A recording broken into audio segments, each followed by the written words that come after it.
एक घने जंगल के बीचों बीच एक पुरानी लकड़ी की झोपड़ी खड़ी थी। इस झोपड़ी का रंग वक्त के साथ जर्द हो गया था, लेकिन उसमें एक अजीब सी रूहानी रोशनी रहती थी।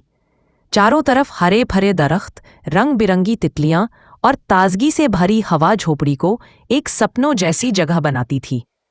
इस झोपड़ी में रहती थी एक छोटी सी लड़की विजी, जो सिर्फ 12 साल की थी।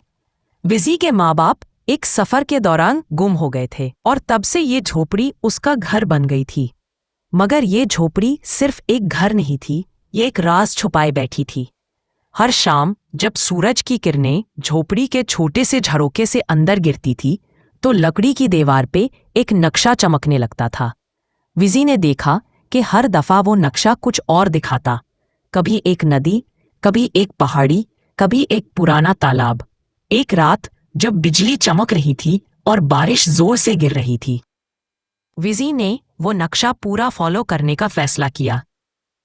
उसने अपना छोटा सा झोला उठाया, जिसमें एक रस्सी, एक मिट्टी का दिया और एक पुराना कंपास था, जो उसके वालिद की यादगार थी।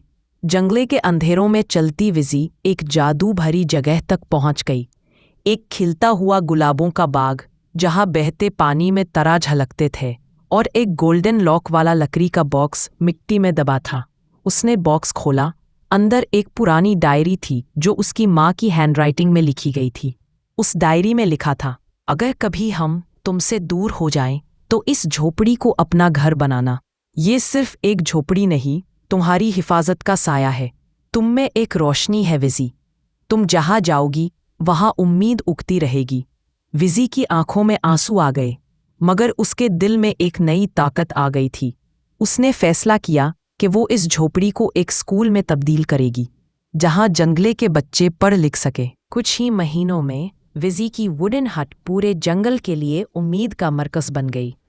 हर सुबह झोपड़ी के अंदर से बच्चों की मुस्कुराहट और कहाकशाइयों की आवाज़ आती थी, और जब भी कोई पूछता ये सब कैसे शुरू हुआ, तो विजी बस मुस्कुरा के कहती, सब कुछ शुरू हुआ था एक छोटी सी वुडन हट से।